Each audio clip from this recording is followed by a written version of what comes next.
Davis, we pay for this time. We only have so much time a month. We have so many episodes to record before the next season starts, so we can have a nice comfort between. I don't want to edit episodes till 2 a.m. on a Monday anymore, please. When they go up that Tuesday. Oh God. It's not good when that happens. Something's gone very wrong.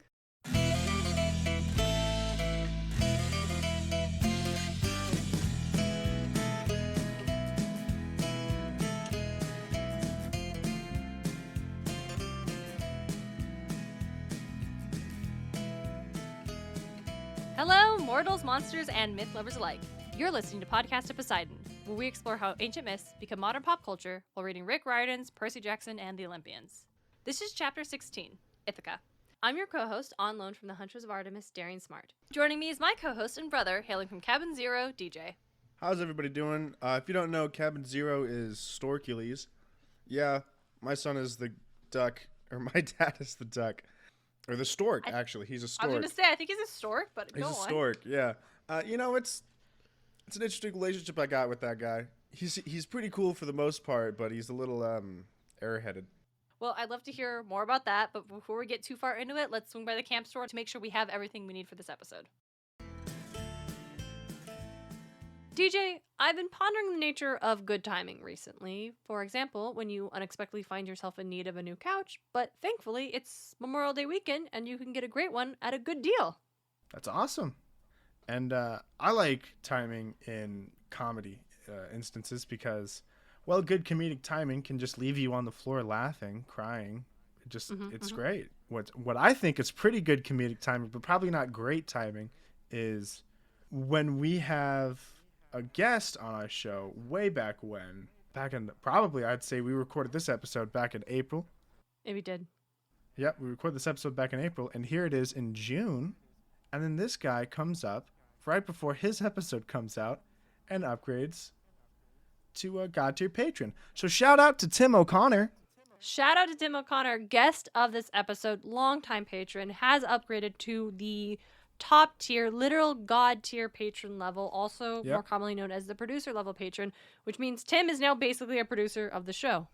Yeah, and so we will be doing, for everybody that, decides to pay $15 a month, which if you do, wonderful. If you don't, we get it. And if you just want our bonus content, I understand that too. I think our bonus episodes are pretty fucking funny.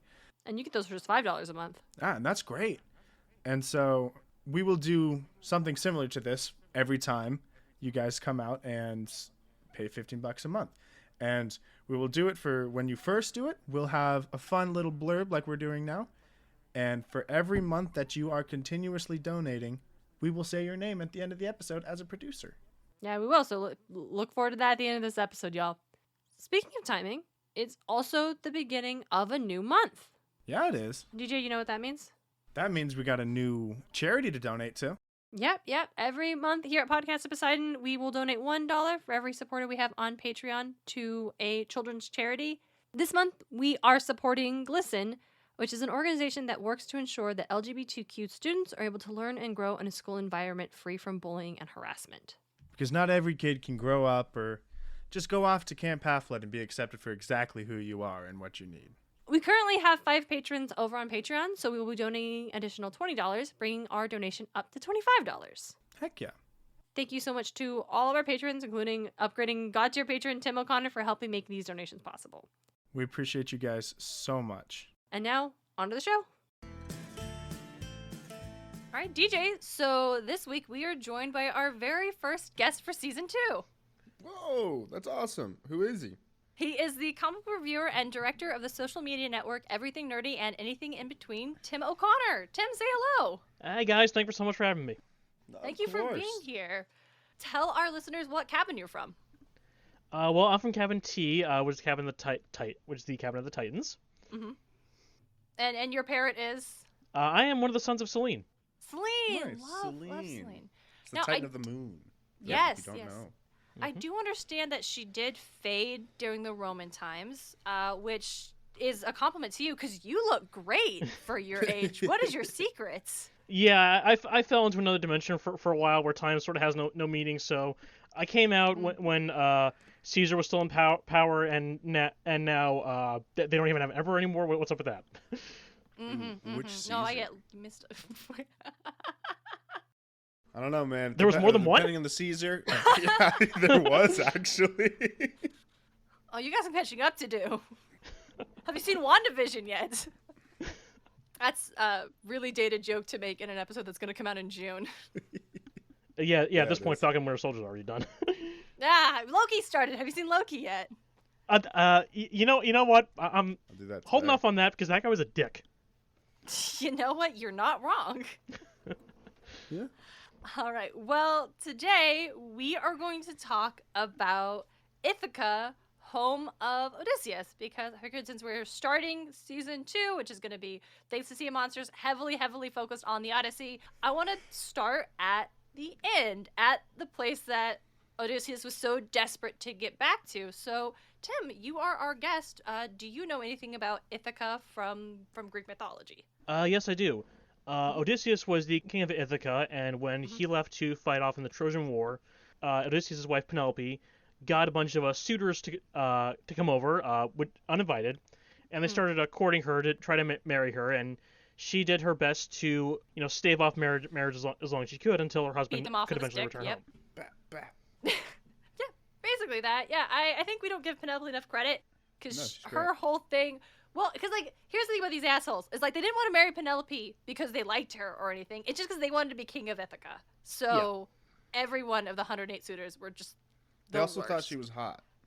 I mean, I'm sure that too. It was a very superficial relationship that. But really, they were already living like the king of Ithaca because they were just eating all her food and just taking advantage of her goodwill anyway. Yeah. Just freeloaders. Yeah. And so I want to shout out Penelope real quick because the way she is able to just keep kicking this problem down the street is she's like, well, I've got to weave a burial shroud for my husband. The one who was lost at sea very recently, you assholes. So when I'm done with that, then I'll talk about getting married again. And so she's weaving this burial shroud during the day, and then every night she unweaves it, so it just takes forever. So in Sea of Monsters, while Annabeth and Percy are sailing in Odysseus's wake, Grover takes a page from Penelope. Yeah. And I think we need to shout him out for that because Grover's so good. He the whole time to ward off Polyphemus from eating him or marrying him. In this case, he's weaving himself a wedding veil the whole time, and then he's saying different days to confuse Polyphemus, and every time Polyphemus isn't looking, he's unweaving the wedding veil, and then he's weaving it when he's around, and then he's unweaving it and then weaving it when he's around. It's pretty great. I didn't actually know Penelope did that, so that's really cool. Yeah, but Penelope was pretty cool. Yeah, she's great, honestly. She's great, and she's so clever. And I love in the Greek myths when you see how clever a character is. Mm-hmm. Yeah, because even until the end, when Odysseus has fought everybody off, she has one last test to prove that Odysseus really is who he says he is. Yeah, because he's like, I'm Odysseus, and she's like, bitch, you've been gone for 20 years. I'm not gonna just buy it. Yeah. I will. What was it? She's like, I'll get rid of our bed. She moved his bed, and he's like, why the hell did you move my bed? You can't move my bed. It's a fucking treat. Yeah. Yeah, I carved it myself. And she's like, oh, babe, welcome back. It's you. You can't move our bed. It's made from it's made from an olive tree. The roots are still in the ground unless you cut my bed down. In which case, how dare you? Yeah, we definitely stand Penelope in this podcast. Yes. But this episode is not about Penelope. Unfortunately, it is about Ithaca. So yeah, Tim, as you say, Odysseus has been gone for a decade fighting in the Trojan War, and then he gets to go home and just makes a very foolish decision to insult Poseidon at the beginning of his sea quest, and then gets to spend another 10 years trying to get back home. So we stand Penelope in this house. Which 7 of those years was with Calypso. He only spends 3 years trying to get home. He spends 7 years hanging out with Circe, which could not have been terrible. I thought it was Calypso. It's Calypso. Calypso, my mistake. Yeah, they both begin with C. You're not wrong though. Get confused with your Greek sorceresses. We don't blame you. We don't blame you. There's a lot going on. I know. So yeah, we give him a lot of 10 years. It's like. You're 7 of those were with Calypso, so how hard were you really trying to get home? Yeah. But we'll get to that when we talk about Calypso. Time is hard and Ogygia. I mean, in his defense, he sucks, so. Yeah. Yeah.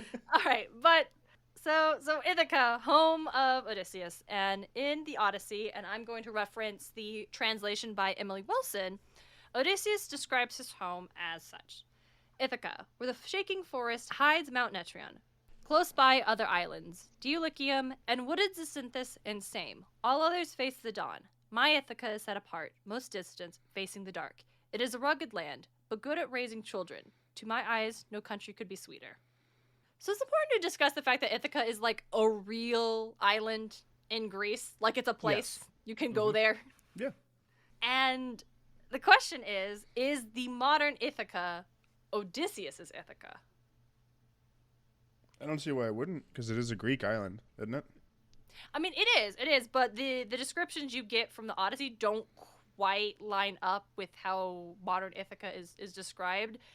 In this one, how it talks about how all others face the dawn, and my Ithaca set apart, most distance facing the dark. That means Ithaca is farthest west, it's farthest towards the sunset, and the modern Ithaca isn't the farthest of those islands to the west. There's like one past it. Other translations will also describe it as being very low-laying, but Ithaca is a mountainous island. So this means two things. Either one, not Odysseus's Ithaca, despite the fact that it has been labeled as the Ithaca of legend since literal antiquity. Like, there are coins that were in circulation in Ithaca in the 3rd century BC that had Odysseus's face printed on it. Like, the Romans were like, yeah, this was Odysseus's Ithaca. So point one, all of them were wrong. Or two, Homer had never been to Ithaca and was just describing shit. That's a high possibility. I would say that's probably accurate because, like, even by the 3rd century BC, those stories would have happened thousands of years ago. Yeah, even at that point, they were ancient. Like, this was, like, pre-Hellenistic Greece is when those stories were, like, being first told. Because, like, it's the same thing when we say Cleopatra lived closer to the present than she did to the pyramids. It's a fun thing because I just did, I'm currently actually taking a world history course. And it is just, because I know this logically, but, like, I forget until I'm actually studying and being like, oh yeah, like, these Homer stories, this was actually really early in ancient Greece. I always, in my head, think of them as being like, oh yeah, these were, like, the prime of, they weren't, like, Hellenistic Greece. They weren't, like, what we think of as, like, those images of Athens and Sparta. Like, those stories had already been, like, told and were the foundation of Greece before what we think of as Greece had actually not properly, but, like, fully come to be. Right. Yeah. It is a weird distinction to say that Ithaca was so far off to the west when you could see Kephallonia from Ithaca. It's like, oh, right there. There's right there. So it's like, maybe Homer had never been to Ithaca. No, but yeah, that's the most likely possibility here. So, regardless, for all intents and purposes, much like Sleepy Hollow today in New York, modern Ithaca is just Odysseus's Ithaca. Like, basically, that is it. Yeah. Hey, Tim, you're from the East. Have you ever been to Sleepy Hollow? I have actually passed through it a couple times. Obviously, not the same thing Washington Irving described, but Yeah. it definitely still has that feel, like that very small town, very, very quiet. You could definitely see this place being haunted. God, I want to go to Sleepy Hollow. Do you think if you would go, I obviously have not been to modern Ithaca, but do you think if you went to modern Ithaca, you'd be like, yeah, this is like some place some asshole would spend 10 years sailing to try to get. It's definitely worth the effort. Based on what I've seen, yeah, I would sail for 10 years to try to get back. So yeah, the what I like about when I was reading about like the discourse, I'm like, was this really Homer's or the Odysseus's Ithaca? Is that like it doesn't matter because even in ancient times it was basically like yeah. The tourism board was very much using it to be like, oh yes, come to Ithaca, home of Odysseus. It's a great vacation destination. Yeah, most likely. Which I think transitions nicely into why Tim is joining us today. Yes, it does. The dazzling island vacation destination of Ithaquack. Woo! Ithaquack, home of Storkules. Home of Storkules and other among great others. gods. And also Zeus. We don't care about those. It's Storkules. My mom's there. Have some respect. Yeah, Selene. That's what I said. I said maybe Selene. Okay. So this is my much-awaited DuckTales episode. So, Tim, if you please, what is Ithaquack? Ithaquack is the modern home of Zeus, Storkules, and Selene. It used to be a prime vacation destination for all the gods and various heroes, until one day Scrooge McDuck showed up and he competed some contests, as you do. As you do. And he showed Zeus up so bad he got really angry and summoned a year-long lightning storm that scared everybody off. Yeah, no, you stop vacationing in a place where there's you don't go to the tropical island if it's always raining. Always raining. And obviously the problem was that Scrooge won, not that Zeus tried to kill everyone. Obviously. Yeah. No, clearly. This is Scrooge's fault. Zeus is not accountable for his behavior. Yeah. So this is the episode that I was first introduced, that I've seen it, is the 2017 DuckTales reboot. Did Ithaquack exist in older DuckTales lore? No, the gods as we see them in DuckTales, I don't remember them being a thing in the original series, but they were not presented this way in like the original comics with from Carl Barks and Don Rosa. Like you'd have an adventure like, oh, we're gonna go find the funeral mask of Osiris, and there might be a curse or something, but you would not physically see Osiris. Interesting. Okay. So the fact that they live on Ithaquack and not Mount Olympus is just for the pun? Almost certainly, yes. Okay. In your opinion, as someone who knows about Greek mythology and also about DuckTales, how successfully do you think that the DuckTales show weaves in that mythology into this? Let's do specifically the Ithaquack episode. Or what's it called? Spear of Selene. Thank you, DJ. Well, when you take the idea that Ithaca was, the ultimate goal for Odysseus to get back home to, Ithaquack ties into that a lot, because the plot of the episode, the whole reason they're there is, in the original episode, we learned that the mother of Huey, Dewey, and Louie was lost, and, as they keep uncovering the mystery, they learn that she took something called the Spear of Selene, and we don't know what that is. So the best place to go for leads is the home of Selene, which is Ithaquack. And obviously, yes. At the point in the show that we come to this, these were, huge revelations. So I think using Ithaquack as like this big goalpost works pretty well. Yeah, that's a really good point, because there's so much of the show. I guess we should go to DuckTales context a little bit, because that's super relevant. So Della Duck is the best, and that's all you need to know. Let's move on. Yes. Yeah, Della Duck is Huey, Dewey, and Louie's mother, who, to my understanding, has not actually appeared in any other DuckTales media except for, I think, 2 panels. I deep dived into her wiki a little while ago just for funsies. Della's first appearance was sending a note to Donald in a comic in 1938. She first physically appeared in animation in 2018. That's amazing. Yeah. But also horrifying that it took 80 years. 80 years. Exactly. 80 years for anybody to be like, should we put this character in the medium? Maybe? Nah, don't worry about it. Nobody cares. No. She's only Donald's sister. And the triplets' mom. Do we want to? No. Why would we need her here?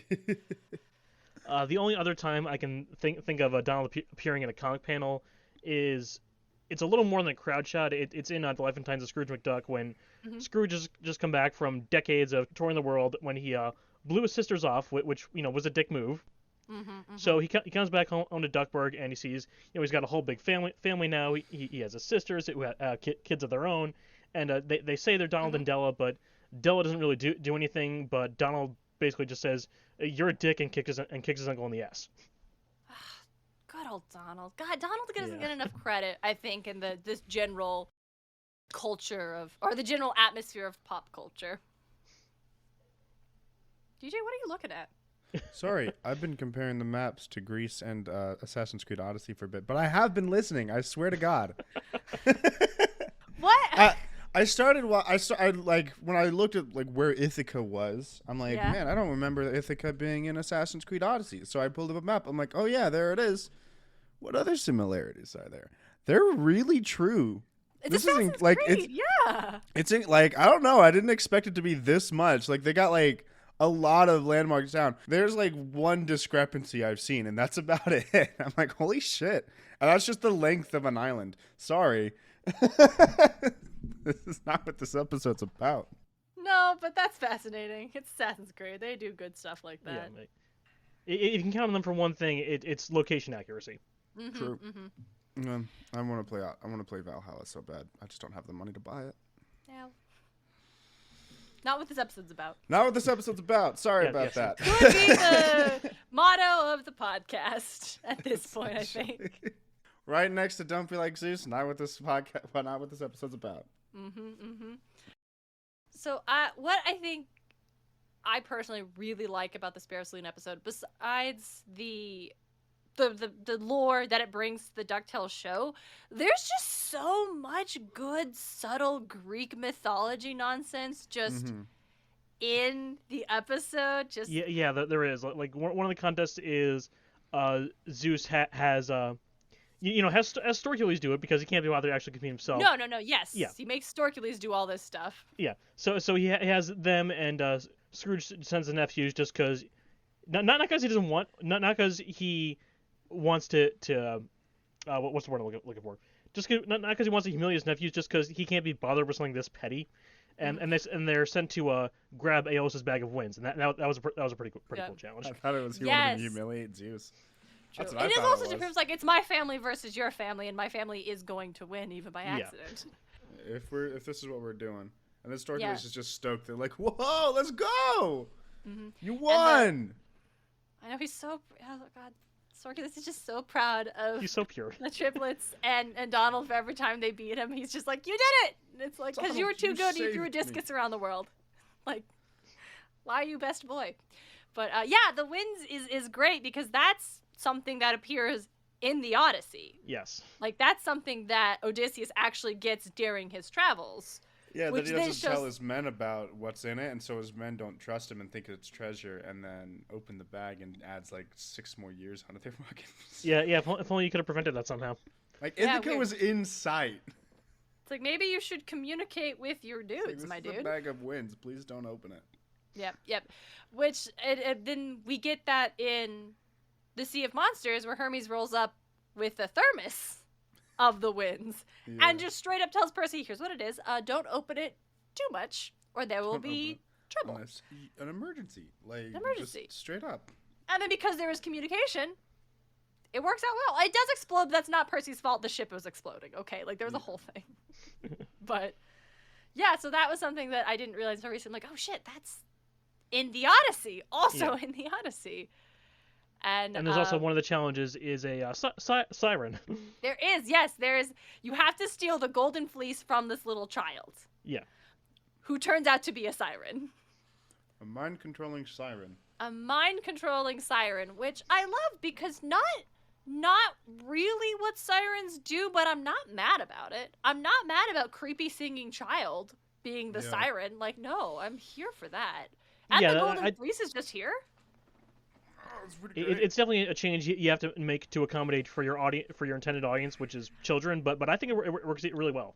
Yes, it does. Because DJ and I just had DJ watch this episode, and you were talking about how actually nightmarishly horrifying the siren thing is, because Zeus uses it to control Storkules and make him attack the triplets and stuff, and like the McDuck family, and it's pretty fucked. Yeah. Oh yeah, he's conscious the whole time. Yeah, he's conscious. He's like, oh, please forgive me. The whole time. He's like, Father, stop! I love these people. It's like, no, because Zeus is the worst. And then they say that they can make money with the siren's voice. No, because Louis is a genius. Yeah. It's like, his name is Llewellyn. And it's my favorite. Hubert, Dubert, and Llewellyn. Mm-hmm.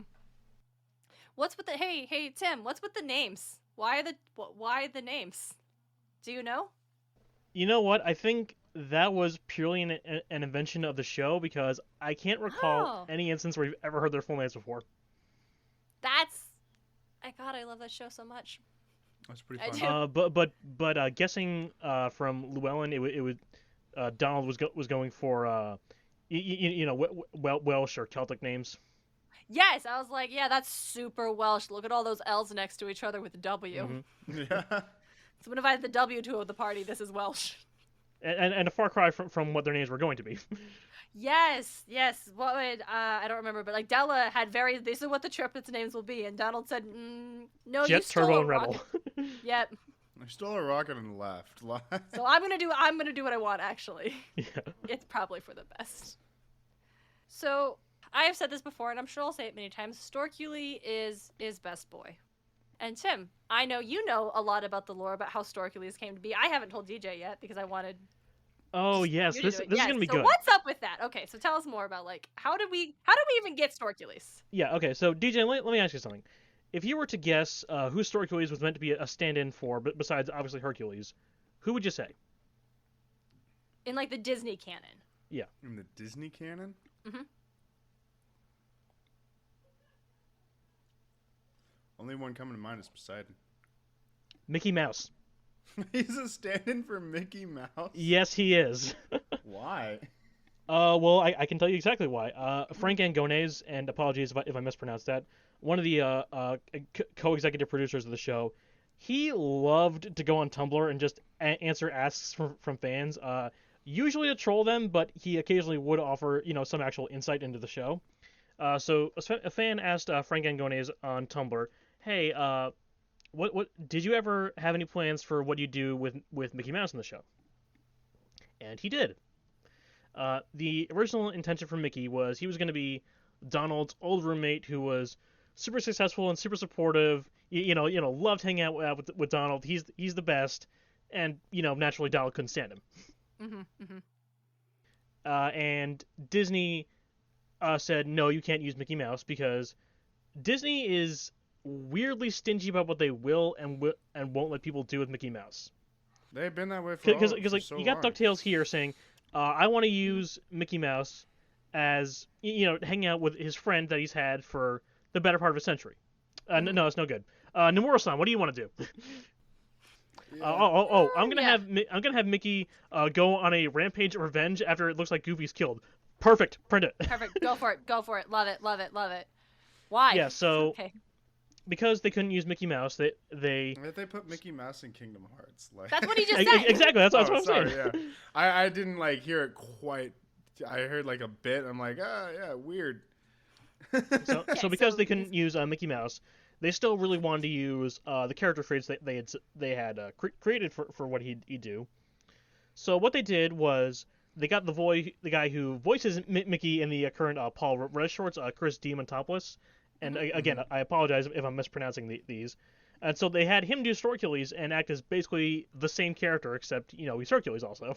Nice. I think is that the reason we got the Greek stuff to begin with, or were they already doing the Spear of Selene stuff and we're like, well, we're already gonna do Greek, so might as well just make him Hercules, but he's a stork. It's Storkules, Ithaquack, puns. I would think so because they put a lot of effort into the pun names of things. Like there's one episode where they go to Tokyo and it's called Tokyoke, like an egg. I love that episode. Ugh. But we also take into consideration a lot of the stuff. What species things is going to be. Like apparently at one point they were going to have Zeus be a swan, but the writer said no, that's way too gross for a kids show. How's that gross for a kids show? Why is having Zeus be a swan gross? I get that, but I get that, in lore, it's gross. But for a kid's show, do you think these kids are gonna be like, "Oh, Zeus is a swan. I'm gonna Google that"? No, we're gonna Google that. It's just oh yeah, he's a swan. His son's a stork. It's a risk you can't take when the mouse is watching, but not actually in your show. Yeah, that's a good point. I've seen even riskier shit in Disney shows. in Disney shows. Come on. What the entirety decade? of Gravity Falls. What are you talking about? Yeah, but you're not using Disney characters in Gravity Falls. Yeah. They might be paying a little bit more attention to what you're doing in DuckTales. So is Selene a stork? Or not a stork, a swan? So in preparation for this episode, I went back through 4 years of Frank Angones' Tumblr backlog to look for every shred of information I could find on the god characters. Oh my gosh. Okay, I'm gonna give Tim. Will you please take the floor and just tell us all your research? Mm-hmm. Selene is an ibis, so I think that okay. fits pretty well. But you asked me a question off screen, like, do you know why they use Selene instead of Artemis? Yes, why do they use Selene instead of Artemis? I love her, weird. but I feel like she could have just been Artemis also. After extensive research, I have no fucking idea. Okay. Is it just the alliteration? That is probably a big factor, but if I were to make an educated guess, it's Artemis is probably a little bit more defined as a character than Selene is, because Selene doesn't really have a lot of stories attributed to her, so you can kind of have her do whatever you want, not necessarily have ding. Plus, there's kind of I would think there's a bit of an expectation that if you have Artemis, you also have to bring in Apollo at some point. That's a good point. Yeah, that's a really good point. Yeah, but that could have been fun. Yeah, but that's not really what the show is about. Well, it could have been, but that's not. Yeah. Because you only It's not what the show is about, but like they brought on Zeus and Storkules. Yeah, but there's I think there could have been fun sibling banter with Apollo and Artemis, like it's fucking always. Yeah, we got that sibling banter with Della and Donald. Yeah, exactly. That's just what it give was. us another group of siblings that just like are more divine. Apparently it's easy to miss in the show, but Word of God says Storkules and Selene are brother and sister, not like half brother sister or anything. They're full brother and sister in this show. Yes, there is, because in the one episode where the invasion is happening and they go to Ithaquack to get help, you get the message from Selene where she's like, "Yeah, our dad won't let us come out." And so it's like, oh, okay. He's being a dick and would rather let the world be destroyed than help Scrooge for a second. Just literally 1 second. But yeah, and it does make sense for it to be Selene with the whole connection of like what the spear of Selene was. A rocket. I guess spoilers for DuckTales, but y'all know what we're doing by now. It's season 2, y'all gotta keep up. It's a rocket ship that they built that Della took on a test drive, and things broke bad real quick. Yeah. I love that they named it, because like, it's a rocket ship. We're going to space. We're gonna go to the moon. Huh? What should we name our spaceship after? We're friends with some deities. Which of the deities should we name the spaceship that's gonna go to the moon after? I wonder.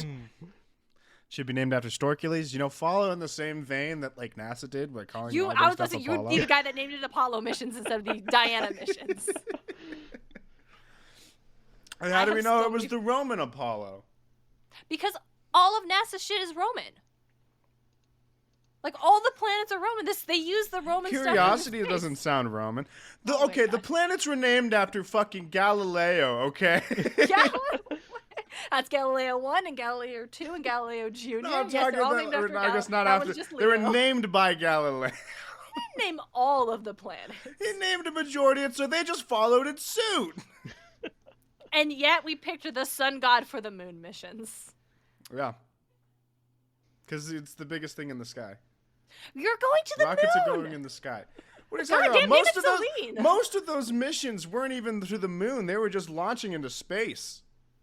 That is true. And they were launching during the daytime. Towards the sun. It's Then an you Apollo should- mission. Then, okay, but when you decide... It's we're space. going to How the can you moon, not be should- launching towards the sun? Exactly. It's all the time. Okay, so we only see like 4 gods. And technically one of them is actually a Titanus.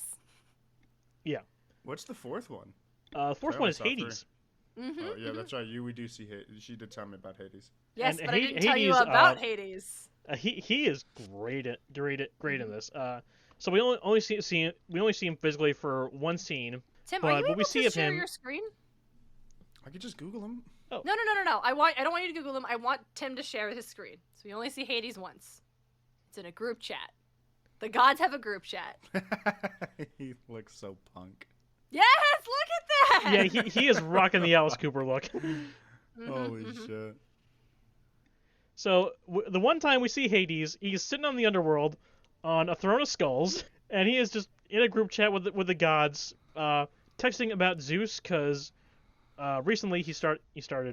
Selene and Storkules took away Zeus's powers because no one liked him and he was a dick. He was a dick. So, yeah, don't be like Zeus. So No, be like Hades is just sitting in the underworld group chatting with the other gods, saying, "Hey, did you hear about Zeus? What an asshole! He lost his powers." LOL, that's so funny. Just Yeah. It's great. Tim messaged me about it ages ago, And or did I send that to you? I don't remember the exact exchange. But you're like, I really like the rocker look he's going. I'm like, I don't know. Last time I saw a rocker Hades, I had issues, and I sent you the picture of Hades from the Percy Jackson movie. Yeah. I was about to say. Which even as someone who hasn't read the books, that's hard. You're like, oh shit, yeah. Mm-hmm. Yeah, and then like the problem is in the books he's just wearing a cloak made of souls. He's very stylish, like very like professional. He's got a job to do. Yeah. Yeah. So But seeing Hades like this makes me think that Zeus wearing a toga is an intentional choice just to like be dramatic and not be part of the world. Stortules does it because he genuinely likes them, and Celine just does it because he doesn't care enough to update her wardrobe. But this makes me think like the gods just wear clothes and yes, they would just wear clothes at this point. Like that makes not pants sense. though, because nobody wears pants. Nobody wears pants. No, not pants, obviously, but just Launchpad wears pants. Yeah. Launchpad's too big not to wear pants. So yeah, we only see 4 of the Greek gods, but these are not the only gods we see in the show. They're not. No, we do actually get a bit of a roundup of the gods. And Tim, since we got you, do you want to talk about the other time we see some gods? Oh, I would love to. So the other time we see, at one point Zeus makes, I'm sorry, not Zeus, Scrooge, he makes an offhand remark about how one of his many jobs is keeping the world safe from the world serpent Jormungandr. Preventing Ragnarok. Yeah, and at one point we see just how he does it. And it is quite possibly the best thing ever. Ragnarok is saved off by a wrestling match. Yep, the wrestling match. Yeah. And what part does Zeus... not Zeus. I did too. What part does Scrooge play in this professional wrestling match?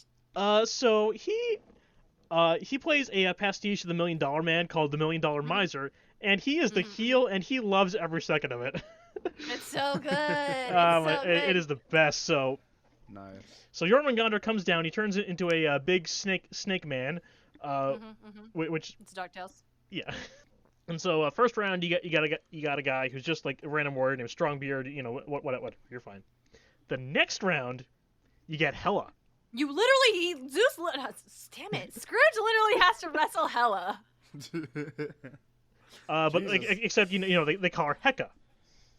Obviously, yes, yeah. It is still a Disney show. Yes, so the next round is a tag team match between Heka and Fenrir. And Fenrir is adorable, and poor Webby just can't fight Fenrir. What I love about it is like Heka never says anything, and her entire getup is just like she's the Undertaker, and it is so awesome. That sounds funny. It's so good. Seeing like I have listened to like watch a lot of things that like pro wrestling has come up as like a story arc that they're doing, and like this podcast I'm listening to or like whatever, and I'm like, you know what, I'm kind of mad at our mom for not letting us watch wrestling as kids, because this is clearly like actually a fun theatrical experience that we were you know what, I should talk to my dad about that, because he watches wrestling regularly but never let me watch it with him. I have a vivid memory, right? The one time mom let me, Jared, and John all watch wrestling. She was watching it downstairs just to make sure that like it was okay and safe to watch. One of the guys got hit with a tranquilizer dart and then shaved. And then she comes running upstairs, turning it off and saying, "You're not allowed to watch this ever again." I'm like, why? It's fine. He's like, it's not real. Yeah, it's a scripted program, but also it's like athletic. Like they're still actually doing these things, even if it's all like, stage this is combat. Still like those muscles are real. Like they're still like working out and fucking doing this shit. As someone in a high school play, I once had to hit my scene partner with an ironing board twice. It's really impressive to make that look real without hurting your scene partner by actually hitting with an ironing board. Yeah, like, they do a lot of training. Like they're like it is a respectable job. Well, you can say it's fake all you want, but they don't put in any less effort than if it was 100% unscripted. All right, let me see you jump from the top ropes of a fucking boxing ring, and not like onto another hard-bodied person and not get hurt. Yeah. No, let me see you flip your fucking friend over your head and not hurt them. Oh, hey, this is a great time for me to mention what I think would be a great arc for like a women's wrestling character where you are your character is like core and you're springtime and you lose all the time, you're not that badass, and then you have a heel turn and you're Persephone the Destroyer. Oh, that is amazing. Like you roll up in the core outfit and we're like, oh yeah, and then that's when you do the heel turn and the whole outfit changes and it's just like the vines and the thorns and the darkness and the skulls and it's like Oh, that would be so awesome. I'd be like, yeah. And then now she's like, what? Core's here? What is a little girl doing in the ring? Oh God, it's Persephone! Oh, gods have mercy on us all! I don't see him coming out of this one alive, folks.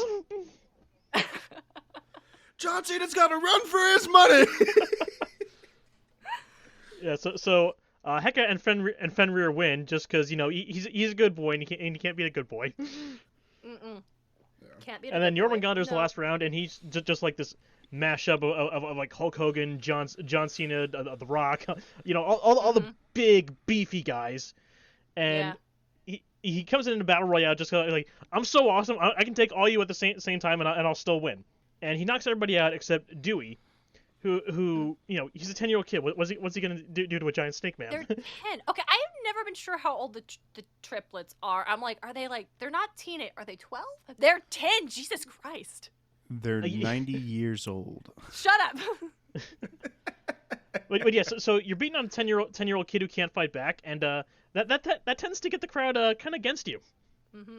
It's so cute because also like in that episode, like they're supposed to be the heels, right? Because the souls of Valhalla, like the Vikings, they want Ragnarok to happen because that's when they can come and fight, and it's the Norse culture, it's Ragnarok. They want that to happen. That's what they're training for. Like the Inheriar. We see that like they don't act like Inheriar don't actually want it to happen.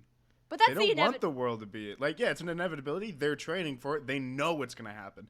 They don't want it to. Okay, yeah, and they're prepping. Chase. They're prepping for the worst, hoping for the best. Yes, exactly. So that's what we see in Magnus Chase. So it makes so much sense for Scrooge, the person who has to stop Ragnarok, for in this context to be the heel, to be the villain. And when Dewey has to step in because Scrooge throws his back out, because he is in fact an old man. Like, yes, he can kickflip, but he's an old man. Yeah, it's easy to forget, but he's like well over 150. Yes. It's really hard because Dewey wants to he wants everyone to like him and be the hero, and when he finally embraces it is when the audience is like seeing his spirit, and he's also 10. It's cute. I fucking love DuckTales. God damn. Yeah. So here's what's amazing. We're talking about Ithaquack, and now we're talking about Norse mythology, and that just seems like a seamless transition because of how this show was able to do that. What's up with that? Well, since literally the first episode, the show has been reaching beyond what I think people were expecting of it. Mm-hmm. In the first episode, you get name drops to like St. Canard, Spoonerville, Cape Suzette, which were all other shows on Disney Afternoon. Darkwing Duck, Goof Troop, Tailspin, and you'd see interviews with the cast and crew, and they'd be all cagey about it, like, oh yeah, Darkwing Duck, we don't know who that is. Never heard of him. Yeah. But so they'd be setting things up, and they were actually really good at keeping the secrets. Like, the first time we actually get what I would consider the proper crossover is we see a bit of Darkwing Duck playing, which in this show, Darkwing Duck was in itself a show, like an old TV show, like the Adam West Batman series.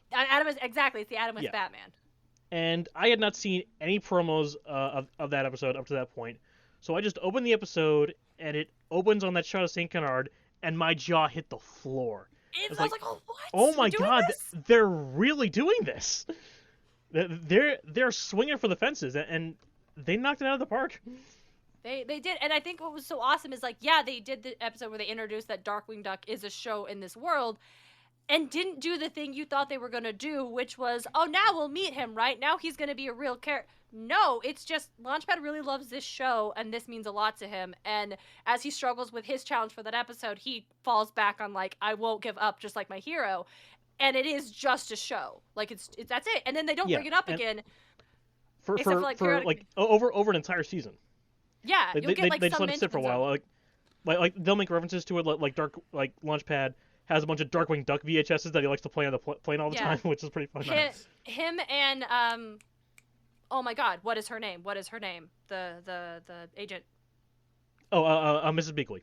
Mrs. Beakley. Him and Mrs. Beakley do end up bonding over Darkwing Duck and the fact that this series got canceled and never got a last episode. So then Mrs. Beakley dresses up like Darkwing Duck. We're going to film the last episode. And it's like, it's cute. And so when they actually get to the point where they inevitably introduce, like, they're doing a remake of Darkwing Duck, and the actor who's playing Darkwing Duck actually loves it and ends up becoming Darkwing Duck. It makes a lot of sense. It sounds less crazy.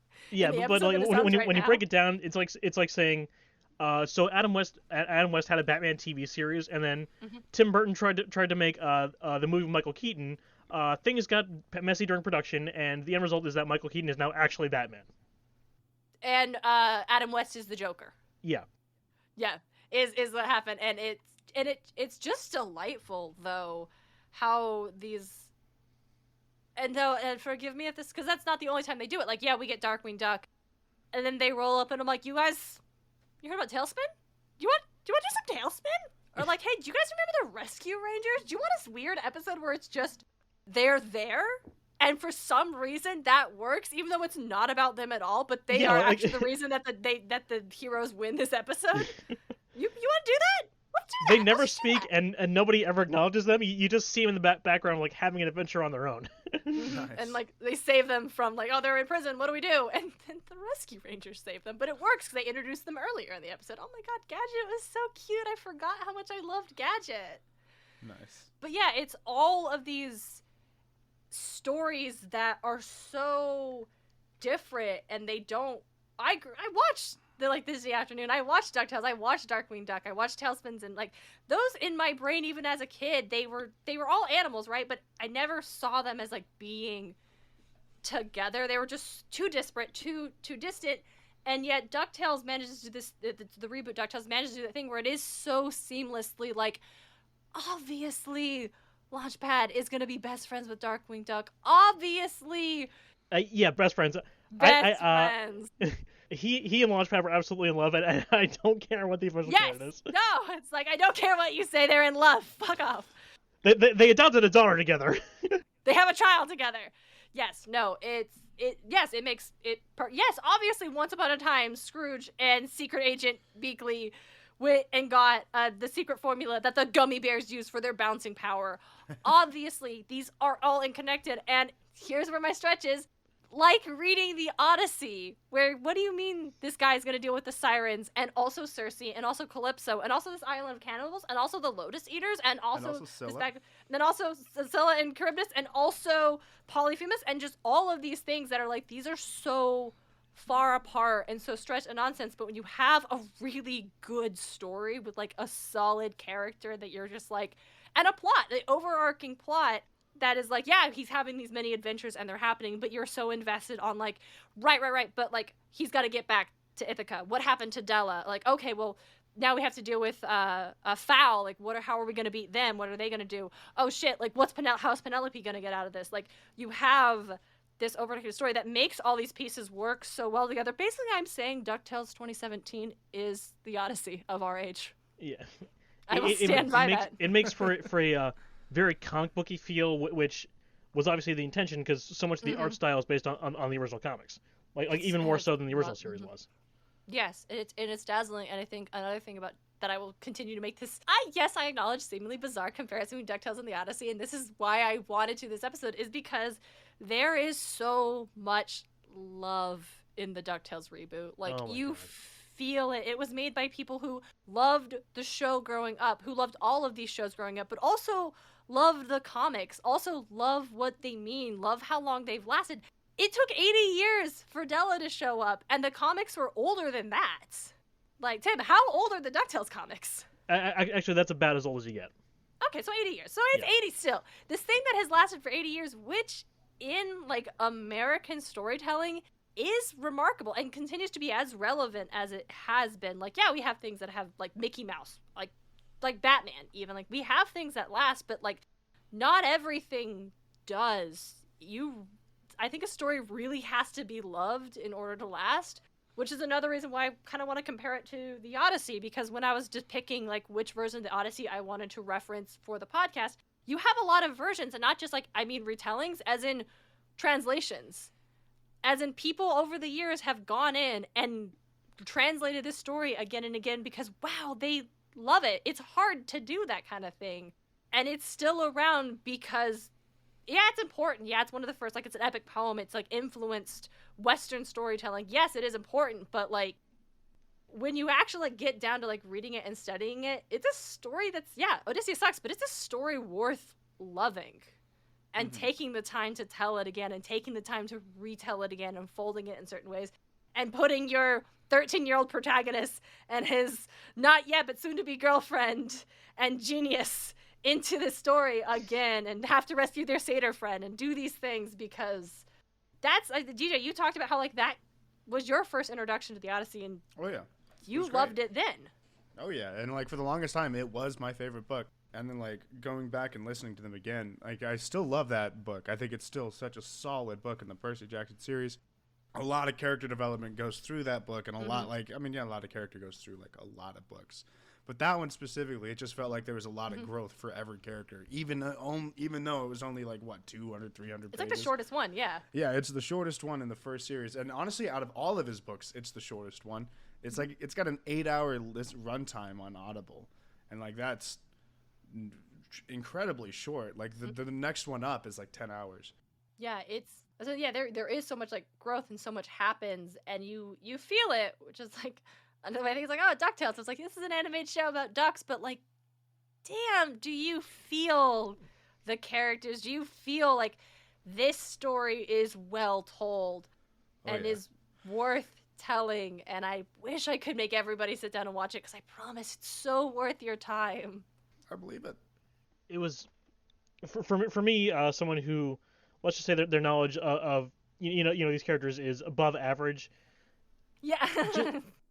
Above average. Yeah. Just, when you can tell how much a creator cares about their product, and from the very first scene of the show is a seagull flying around, getting chased off by anthropomorphic seagulls. These guys know what they're doing. They want to have fun with it, and they want you to have fun with it. They do, yeah. In the opening shot of the Spear of Selene episode, when you're, like, getting to Ithaquack. Oh, it's not the opening shot. It's, like, the opening shot is on the plane, and they're about to crash onto the island. The opening shot of, like, on the island is a manticore. It's a minotaur, because it's just the scorpion with a little lion head. Yeah. And, like, I didn't even realize. I was like, oh, weird thing. And I'm watching with DJ. He's like, it's a manticore. Oh, shit, it's a manticore. It's a DuckTales manticore. Of course it'd be just a small little thing. There's the reason, like, I know what a manticore is because there's a song by one of my favorite artists, NSP, called The Manticore. Oh, yeah. They talk about it. It's pretty great. I would recommend it, but it's also pretty explicit. We say a lot of curses on this podcast. That's fair. It's like, okay, the name of the band is Ninja Sex Party. Okay, so we say a lot of curses on this podcast, but I know for a fact a 9-year-old does listen to this show, so, like... Shit. Fuck! Yeah. The name of the band is Ninja Sex Party. I do recommend you go check them out. Like, they're, like, the lead singer's voice, he's just got a really solid voice, and I love it so much. And all their songs are just bangers after bangers. I don't know if there's a song that I truly don't like. Anyway. Not what this episode is about. Not what this episode is about. But, Tim, I mean, that's all I really have for Ithaca, or Ithaca, Ithaquack, and DuckTales. Did you and everything in between. And everything in between. Did you have anything else you wanted to discuss? Anything you wanted to, like, share with the audience about Greeks, about what you've researched just for this episode, about DuckTales, about just thoughts? Oh, I could go on for days, but for topics pertaining at hand, I think we've covered all our bases. Awesome. Fantastic. DJ, how about you? I know we didn't get to talk about Smite or Hades in this episode, which does violate one of our cardinal rules, but... Yeah, both great games. I recommend Hades. If you want to spend time, I recommend Smite. is there a duck character in Smite? Yeah, DJ, connected to DuckTales. Hold on. As far as I'm aware, there's actually not a duck character, nor is there a duck skin. Like, I can't even think of a skin that's duck themed. All right, well, Smite is banned from the podcast. We'll no longer be discussing Smite. Absolutely not. Awesome. Well, Tim, thank you so much for joining us. Thank you so much for inviting me. I had a fantastic time. This has been great. If our listeners want to find more of you and your writing and what you do, where can they find you? They can find me on Facebook at Everything Nerdy and Everything in Between. Awesome. Yeah. They post. I know admins have like. Do you mind saying your admin name? Yeah, my tag is I'm the Tomorrow Night. He's got the best one. Yeah, it's pretty good. Felix's is pretty good too, but Tim has the best one. Without a doubt. Well, awesome. So that is going to be it for this episode. We will be back on June 22nd taking a very strange taxi cab ride with some very strange ladies. But until then, make sure you are following us on social media. We're on Facebook, Instagram, Twitter. We've got cool stuff on Patreon if you haven't heard yet. Yeah, we do. Bonus episodes. We're doing our Remyth episodes. I think we're going to do one on the Odyssey episode of Wishbone, to be honest. Had that idea today. I think that'll be a blast. Heck yeah. Thank you so much for listening. We'll be back in a couple weeks. Have a good one. Bye. Until then, don't be like Zeus. Don't be like Zeus. Podcast of Poseidon is created and hosted by Darien and DJ Smartt. It's edited by Darien Smartt. The show is produced by Darien and DJ Smartt, as well as Tim O'Connor. Our music is Athens Festival by Martin Hain, and our cover art is by Audrey Miller. You can find her on Instagram at bombshellnutshellart. Like the show? Ready for more?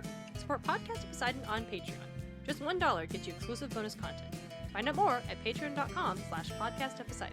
Can't spare the drachmas? You can support the show by leaving a review on Apple Podcast or by sharing us with your friends. Find all of our episodes and episode transcripts at podcastofposeidon.com. Thanks for listening.